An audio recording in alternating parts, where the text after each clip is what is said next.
Жакшылар, силер австрийский алтаец деп телеграм каналдың YouTube версиясын көріп жатар. Бүгін десе 13 апрель 2020 жылдың мен Швехат международный аэропортта тұрым. Емді 2 жыл болып қалды. Мен Австриядан бейін жетіп келгем. Менің санааларым үзе бүтті, мечталарым бүтті. Ненің улам ондай бол қалан деп мен долу сөз айтып ейін. Онойды ол, почему я горжусь, что я уже гражданин не путинской России. Адақызында, мен десе бейін Австриядан British Airways самолеттің ішінде ұшып келіп жатып, еженіп тұртам, қанай мемді жатарым, кем болып мен іштерім, қандай жүрім болыр мұнда деп көп сұрақтар болған. Емді 2020 жылда менде үзе мечталарым бүтіп қалды. Пичіктер менде үзе бар, ежім менде бар. Мені үзе жеткілдеп жатмында, мен мұнда жақшы жүрім. Ненің ұламы сілерге жақтап айтып берейін.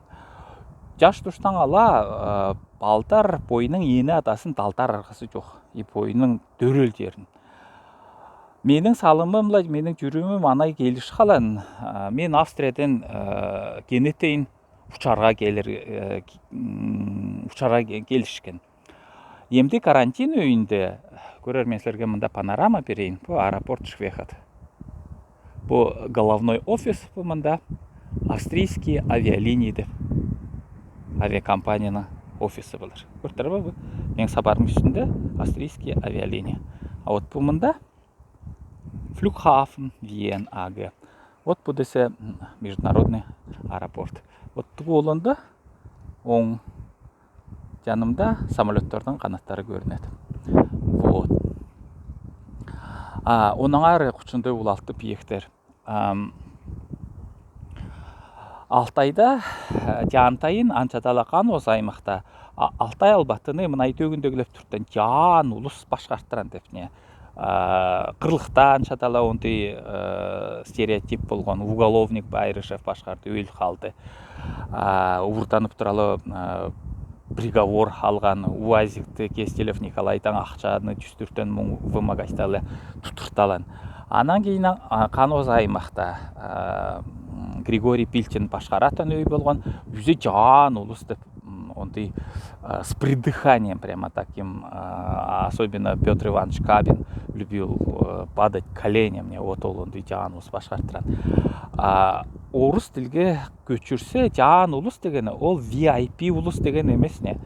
Ол жан ұлыс, ол семей, сондай тарбаған деген ұлыстар деген дүнгейне ұртанып жүргені. Емді бұл Австрияда карантинның өйінде меге ақша төлеп тұрған. Именно государственный ақша относительно жаған, ай сайын. Мен бойым іштеп театрам еще, и ол ондай төмілді болып тұрған. Ол теремнеде еш жоқтардың көзілі көрсе, салқойларға көчіресе достаточно жаған ақша деп көрінер. Деп Австрияға ол ондайлардың жаған деп көрінбесіне. Мен жаш тұтсан ала үйреніп, Барнаулда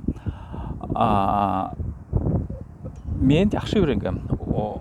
Алтай группадан. Менің терлежім Аржан Қыпчағов Қырлықтан жағантайын естіріп көл тұрттан болған. Оны мені ол оңдойдың Анчадала Владислав Бадаев теңганың ұлдары.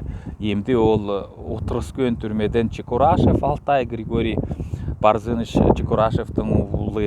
От ол ұлдар арадағылап соғырғы лекциялар мені сұрап тұрттым болған. Айдар читрадың берсең, лекцияларды дайс писать деп. Bir-екі қатап беріп тұрып, меге ол уже онай күйінімді алайын болған.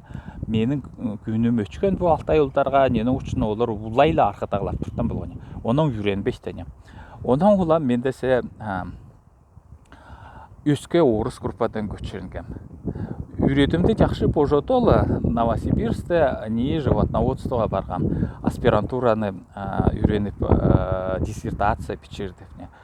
Менің диссертациям етерге Григорий Николаевич Пильтиннан мен ақша сұраған болғам. Авиабилетке Москваға, Рязань паркелерге болуштарды. Ол кеші агрокомбинат Горный Алтайдың директоры бұл. Неге жүклі авиабилетке берген. И Москваның Рязаньға детіре электричколы барарға келішкен. Қайғамчылы ұчында емде оғарған ем. Онан кейін менің дилим ефтуіне дагестанец өбін Ахозов деп кеже Росхлебопродуктың комбикормла премикстерге дөмөкшсін деп ол федеральный глав ведомствоның ондай ақша манатлы дөмөгөнне. Те ахала менің ол научный степень аларға күйінімді Бахтушкин деп кеже өчірген, ненің уламдысы ол мед алып берсін деп Салашенко директор сұраған, bir фляганы ақшаны ол кеже ұрдайлы медтің ордына, bir фляганың ордына жарым фляганы тағанайда жеткірілген. Мен ол үйде машина еш жоқ болған. 5 килограмм фляганы жүклі поезд өтеттірер менің арғам жоқ болған. Емдегі чылап блаблакарлар машиналар жоқ. Вот. Емді көрігер мен Алтайда деген государственный деятель болып төрелдің не родинаның болушыла улам чықелем емес не, а вопреки этой государственной помощи от России мені төмеген улус не, ол иностранецтер, ол совсем мені билбес улустар бол қала не. Оны оламен қошты омырқап театрым сілер күйінерді бірді бойордың күйінерді сілердің правағарды ол республика Алтайдың жаңға чүрчелі отырған улустар оны қызып тұрса, политические права, гражданские права, любые права ущемляйтап тұрса, ол оны өзі документировать едал тұрар. Ол Алтайдан жүреш тұрар. Оны театрға жарабас не үшін Алтайлар не, олар уйғырларға дүңей бол қалан. Ол емезе курттарға не, ол Сирияда емте улаштыран жерде не. Орса байса, это такая нация, не, алтайцы, они обладают субъектом федерации. Алтайцы являются титульной нацией, но они не имеют права влиять на государственную политику, что показывает сейчас глава республики Харахордин. Он единолично принимает, а алтайцы никак не могут повлиять на все решения. Оның улам мен баса тақып нені айты ерге сананғам. Ол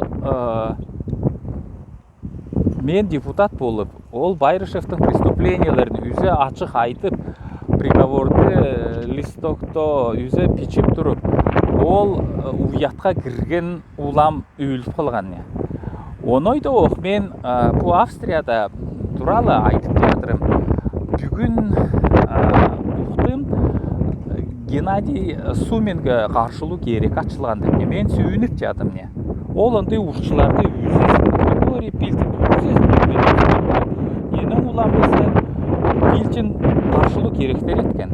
Ол Анжаталу, улица Зеленая, расселяемый многоквартирный тураны присваивать етелі. Асканаков бойының күйісіне ол жерді оформлять етперен. Ойды Чакыров заместитель онда бойының ол жерді үйлешілейлі тура тұтлағылағылан. Көп онда қаршылы керектеріне.